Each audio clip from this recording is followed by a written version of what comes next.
Good morning everybody. आवाज आ रही है? हेलो, आवाज Yes, आ sir. रही है? Today we will talk about introduction to GATT and WTO. What is GATT? General Agreement on Traffic and Trade. And what is WTO? WTO is World Trade Organization. World Trade Organization, that is WTO, was established in 1st January 1995 and headquarter of WTO is in Geneva, Switzerland. Before establishing a WTO, it was known as GATT. GATT is replaced by WTO in 1995. So WTO had about 164 country members, and it contributes about 97% of global trade. That means 97% of global trade is conducted by these 164 countries who are member of WTO. Okay, and this WTO is replaced by GATT, which is established in 1948 after Second World War. After Second World War, that means in 1945, 1948, GATT was established and it is replaced by WTO in 1995. WTO deals with regulation of trade occurring among the member country. Member country के बीच जो trade का regulation है वो WTO का प्रमुख काम है. Second is providing a forum for trade agreement, trade between two countries. So different agreements of trade is done in front of or on the basis of WTO rules and regulations. It facilitates settlement of trade dispute. If some dispute occurs between two country regarding trade, then that dispute goes goes to WTO, and in WTO dispute settlement unit DSU is there, and they used to settle the dispute regarding trade in WTO.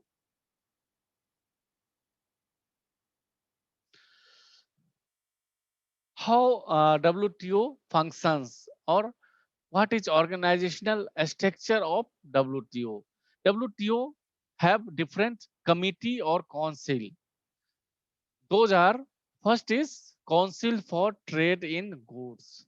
Goods का जो trade होता है different country के बीच, उसके लिए एक council है जो डिफरेंट टाइप ऑफ गुड जो है, ट्रेड जो होता है उसके एस्पेक्ट में डील करता है, वो है council for trade in goods.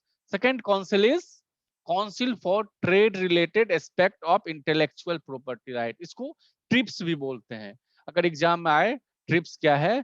Trips is trade related aspect of intellectual property rights.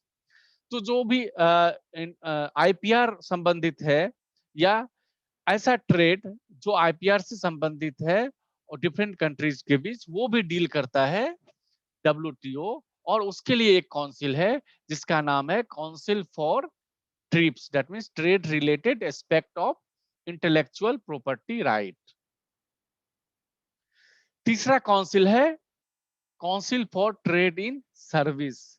जो पहला जो काउंसिल था वो था ट्रेड इन गुड्स, और दूसरा ये तीसरा जो है ट्रेड इन सर्विस है. सर्विसेज जो सर्विस सेक्टर है उसका जो ट्रेड है डिफरेंट कंट्री के बीच, वो सारे जो फेनोमेनो है वो डील करता है council for trade in service.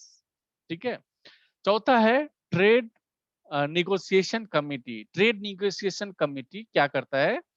Different जो कंट्री है उसके बीच जो ट्रेड है, अगर कुछ डिस्प्यूट है उसे निगोशिएट कराता है। अगर कुछ ट्रेड्स को लेके कुछ मतभेद है तो वो दो कंट्री के बीच जो निगोशिएट कराता है, ये ट्रेड नेगोशिएशन कमिटी, इसको टीएनसी भी बोलते हैं। ये भी एक डब्ल्यूटीओ का ही कमिटी है। अब है डब्ल्यूटीओ का जो ट्रेडिंग सिस्टम है उसका क्या क्या प्रिंसिपल है। पहला है non discrimination. Non discrimination means there should not any discrimination between countries.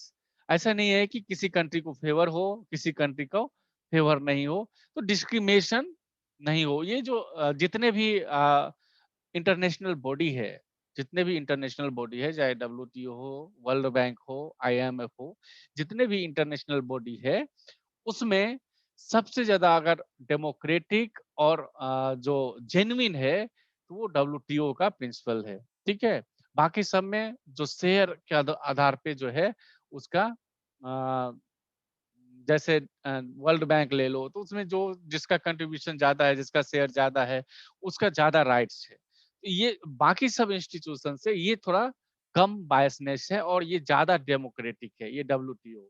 ठीक है, ये पहला प्रिंसिपल क्या है, नॉन डिस्क्रिमिनेशन। दूसरा है रिसिप्रोसिटी।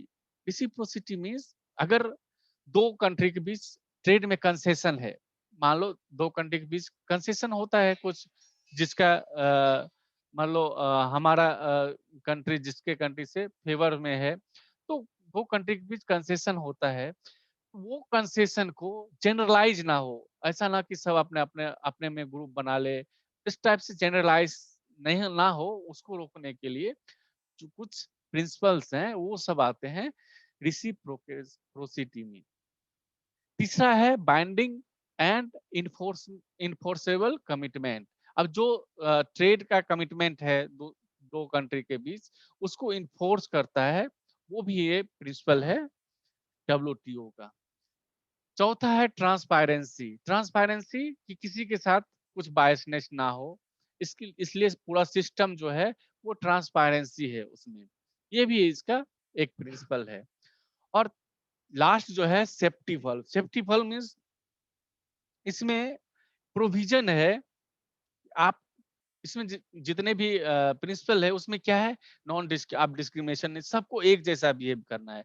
और एक सेफ्टी वल्व है। सेफ्टी वल्व मतलब आप अपने मार्केट, आपको अपने मार्केट सेव करने का अधिकार है। मान लो आपके यहाँ जो है कुटीर उद्योग है कुछ, ठीक है, तो कुटीर उद्योग को नुकसान ना हो। नुकसान कैसे होगा, मान लो कोई दूसरा कंट्री जो है चीपर रेट पे आपके यहाँ इंपोर्ट करता है, जो है सामान पहुंचाता है, तो लोग क्या करेगा, वो चीपर रेट वाला खरीदेगा और जो डोमेस्टिक मार्केट है, जो घरेलू मार्केट कुटीर उद्योग है, वो वहां से कोई सामान खरीदेगा नहीं और उसका लॉस होगा और वो उसका जो जीविका का साधन है वो भी छिन जाएगा।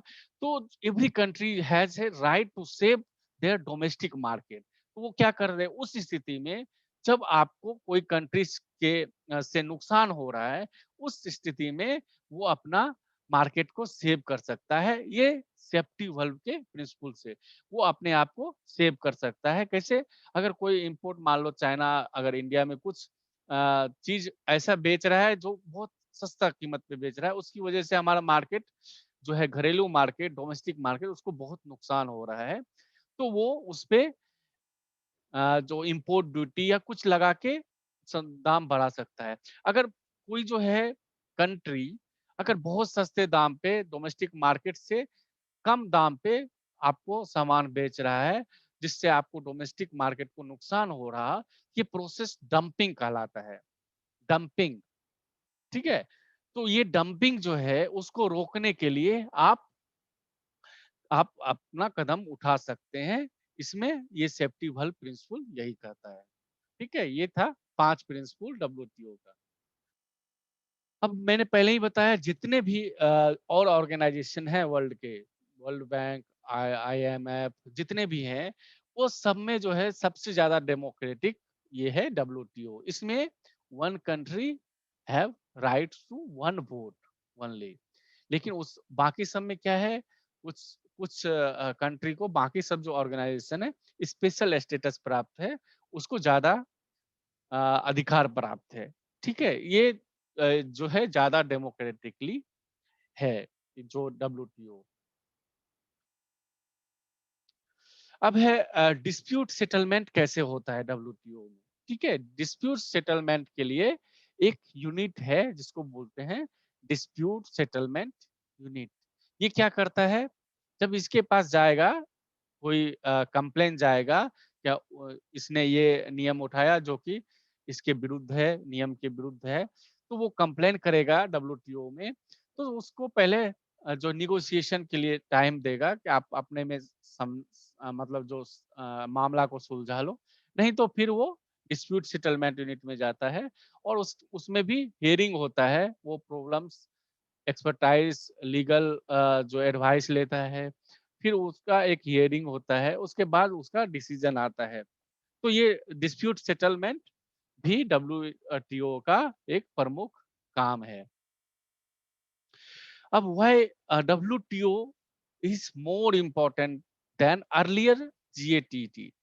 GATT was established in 1948 and WTO is nothing but it is modified version of GATT। मतलब GATT भी उसका फुल फॉर्म क्या है, जनरल एग्रीमेंट और ट्रैफिक एंड ट्रेड। ये भी ट्रेड रिलेटेड ही चीज डील करता है और उसी को मॉडिफाइड करके उसको ब्रॉड करके डब्ल्यूटीओ बनाया। उस कब, ये 1948 से 1994 तक जीएटीटी चला। उसके बाद उसी को मॉडिफाइड करके डब्ल्यूटीओ वर्ल्ड ट्रेड ऑर्गेनाइजेशन बना है। तो जाहिर बात है डब्ल्यूटीओ से मोर एडवांस है और उसका ज्यादा इंपॉर्टेंस है डब्ल्यूटीओ का। तो क्या है ज्यादा इंपॉर्टेंस, जीएटीटी में क्या था कि टाइम बाउंड नहीं था।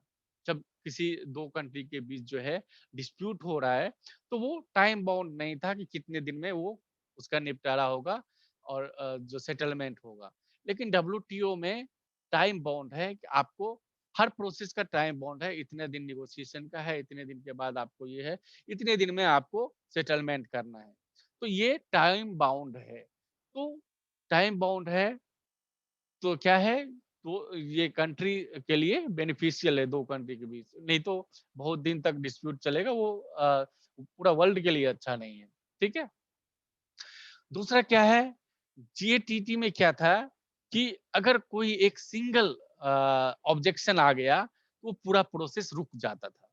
ठीक है, कोई मतलब चाहे वो अच्छा हो या बुरा हो, वो प्रोसेस रुक जाता था जो डिस्प्यूट सेटलमेंट। लेकिन डब्ल्यूटीओ में क्या है, अगर ऑब्जेक्शन है आपको क्लियरली रखना होगा, फिर डिस्कशन होगा, फिर उसमें वोटिंग होगा और जिस अगर ज्यादा मत से पारित हो गया तो वो हो गया। इसमें सिंगल ऑब्जेक्शन जो है वो डिसीजन को नहीं रोक सकता है। ये भी एक एडवांटेज है, ये मेन एडवांटेज है ये दोनों डब्ल्यूटीओ का जीएटीटी को। और भी बहुत सारे एडवांटेज है क्योंकि जीएटीटी से बहुत ज्यादा ब्रॉड है डब्ल्यूटीओ। ठीक है, तो ये हमने दो जो है मेन एडवांटेज हमने बताया डब्ल्यूटीओ का ओवर जीएटी जीएटीटी। अब क्या है, डब्ल्यूटीओ में डेवलपिंग कंट्री को भी है बहुत सुविधा दिया गया है, बहुत उसको कंसेशन दिया गया है डेवलपिंग कंट्री के लिए। क्या क्या है, पहला पहला है कि if dispute between two country occur and one country is developing country, then at least one panelist comes from developing country। अगर दो कंट्री के बीच डिस्प्यूट हुआ, उसमें एक जो है डेवलपिंग कंट्री है, तो जो पैनल इसकी सुनवाई करेगा उस पैनल में कम से कम एक पर्सन ऐसा होगा जो डेवलपिंग कंट्री को रिप्रेजेंट करता हो, डेवलपिंग कंट्री से आया हो। ये डब्ल्यूटीओ का डेवलपिंग कंट्री के लिए प्रोविजन है। दूसरा क्या है, अगर डेवलपिंग कंट्री के अगेंस्ट में कंप्लेन है तो उसको जो है टाइम ज्यादा दिया जाता है। मुकाबले डेवलप कंट्री को, उसको टाइम ज्यादा दिया जाता है निगोशिएशन के लिए या फिर प्रोसीज करने के लिए, लीगल एडवर्टाइज करने के लिए, उसको ज्यादा टाइम दिया जाता है किसको, डेवलपिंग कंट्री को। दूसरा है, अगर डेवलपिंग कंट्री के पास टेक्निकल एक्सपर्टाइज या लीगल एक्सपर्टाइज नहीं है, वो अपने बात को रखने के लिए, तो वो एक एक्सपर्ट को भी देता है जो उसकी तरफ से लीगल जो है चीजें वहां पे रखता है। ये डेवलपिंग कंट्री को ये सब फायदा है डब्ल्यूटीओ से, उसके लिए प्रोविजन है। अब हमने पहले ही बताया डब्ल्यूटीओ जो है वो बहुत ब्रॉड है, तो उसमें बहुत सारे एग्रीमेंट है। उसमें उस एग्रीमेंट में एक एग्रीमेंट ये भी है, agreement on sanitary and phytosanitary measure, sanitary and phytosanitary measure. अब ये मेजर जो है, जो फाइटोसैनिटरी और सैनिटरी मेजर, वो कहाँ कहाँ अप्लीकेबल है, तो इसका कुछ जो है प्रोविजन है। पहला है कि टू प्रोटेक्ट एनिमल और plant life from risk arising from the entry establishment or spread of pest disease carrying organism etc। तो ये उससे प्रोटेक्शन करता है। दूसरा क्या है, प्रोटेक्ट ह्यूमन और animal life from additive, contaminants, toxin और disease causing organism in food beverage etc। तीसरा है, टू प्रोटेक्ट ह्यूमन लाइफ और health from disease carried by animals, plants और प्रोडक्ट। चौथा है, प्रिवेंट एनिमल और plant from damage within the territory of member from the entry establishment और spread of pest. ये चार जो है मेजर है जो agreement on sanitary and phytosanitary major के अंदर आता है। अब इसका ऑब्जेक्टिव क्या है, ये जो एसपीएस है, सैनिटरी एंड फाइटोसैनिटरी मेजर, उसका ऑब्जेक्टिव क्या है। पहला है, सैनिटरी और phytosanitary measure includes all relevant law, जितने भी लॉ हैं regarding regulation, requirement, procedure, end product criteria, processes and production method, testing, जितने भी चीजें शुरू से प्रोडक्शन से कंजम्पशन तक, वो सारे चीज, कहीं पे कंटामिनेशन ना हो, उसमें कितना जो है क्या होना चाहिए, कितना मेटल से ज्यादा नहीं होना चाहिए, उसका प्रोसीजर क्या है, वो सारा चीज आता है सैनिटरी एंड फाइटोसैनिटरी मेजर में, फूड सेफ्टी के रिलेटेड जितने भी चीज है। दूसरा क्या फंक्शन ऑब्जेक्टिव है, हार्मोनाइजेशन। हार्मोनाइजेशन मतलब अगर डिफरेंट कंट्री का जो है अपना अपना अलग अलग स्टैंडर्ड होता है सैनिटाइजेशन का, ठीक है, सैनिटरी का, तो उसको, वो जो स्टैंडर्ड है उसको कॉमन स्टैंडर्ड बनाना, मतलब सबको, सब कंट्री के लिए एक कॉमन स्टैंडर्ड बनाना सैनिटरी और फाइटोसैनिटरी के लिए, इसको बोलते हैं हार्मोनाइजेशन। ये भी ये ऑब्जेक्टिव है एग्रीमेंट एसपीएसएस का, एसपीएस का।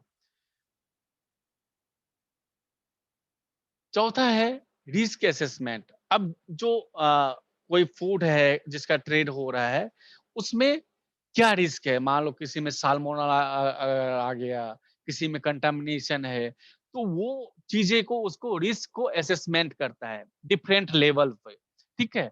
वो भी एक ऑब्जेक्टिव है किसका, एसपीएस का, सैनिटरी एंड फाइटोसैनिटरी मेजर का। अब रिस्क असेसमेंट करने के बाद जो उसमें जो है एप्रोप्रिएट लेवल ऑफ सैनिटरी और फाइटोसैनिटरी प्रोटेक्शन, अब उसके लिए क्या क्या करना होगा, ठीक है, उसको प्रोटेक्शन का भी मेजर इसका ऑब्जेक्टिव है। छठा क्या है, पेस्ट और डिजीज फ्री एरिया। अगर डिफरेंट जो पेस्ट, डिफरेंट कंट्री जो है डिफरेंट पेस्ट यूज करता है, उसका भी नुकसान क्या है, उसका असेसमेंट भी करता है, और उसकी कोशिश रहती है कि डिजीज फ्री एरिया बनाए और पेस्ट फ्री एरिया बनाए। ये भी एक ऑब्जेक्टिव है एसपीएस का।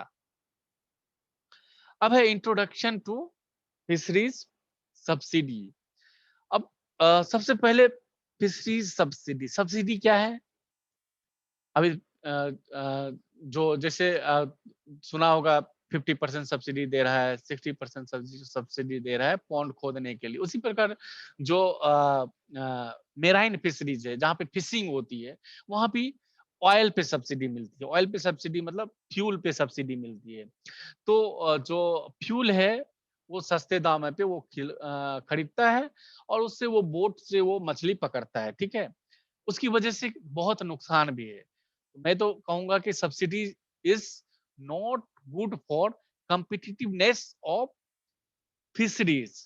अब अगर सब्सिडी बहुत ज़्यादा मिलेगा तो फिशरी जो कि ऑलरेडी पहले से ओवर एक्सप्लॉइटेड है, वो और ज़्यादा ओवर एक्सप्लॉइटेड होगा। क्यों? क्योंकि उसे सस्ते दामों पे तेल मिल रहा है, तो उसको नाव घुमाने में क्या दिक्कत है? उसको नाव एक बार घुमा रहा है, ज़्यादा से ज़्यादा लोग उसमें मछली मारेंगे, मछली तो है ही नहीं और ज़्यादा ओवर एक्सप्लॉइटेड होगा। तो सब्सिडी जो है वो हमेशा गुड नहीं है, अच्छा नहीं है फिशरीज़ के लिए। लेकिन हाँ, फिर भी सब्सिडी का प्रोविज़न है, अगर आप सब्सिडी का जो उपयोग है, वो डाइवर्ट कर दें। आप डीज़ल सब्सिडी ना देके, अब उसको कुछ इंफ्रास्ट्रक्चर डेवलपमेंट कर रहे हैं कोस्टल एरिया में, जैसे फिश मार्केट के लिए या फिर जो और भी जो इंफ्रास्ट्रक्चर फैसिलिटी चाहिए, फिशिंग हार्बर बना दिया। तो वो सब जो चीज़ें हैं उसको डेवलपमेंट करने के लिए डब्ल्यूटीओ में जो है प्रोविज़न है सब्सिडीज़ का। लेकिन जैसे इल्लीगल फिशिंग है, ठीक है? आईयूयू मतलब unreported and unregulated illegal fishing है। ठीक है? तो इस चीज़ में अगर सब्सिडी का यूज़ है, तो वो डब्ल्यूटीओ बैन किया हुआ है। इसमें वो यूज़ नहीं कर सकता है। सब्सिडीज़ का प्रोविज़न है फिशरीज़ के लिए, लेकिन उसे आप डाइवर्ट कर दें इंफ्रास्ट्रक्चर डेवलपमेंट चाहे और वेलफेयर एक्टिविटी जो फार्मर्स है या फिशर्स है उसके लिए, तो वो प्रोविज़न डब्ल्यूटीओ में सब्सिडीज़ का है।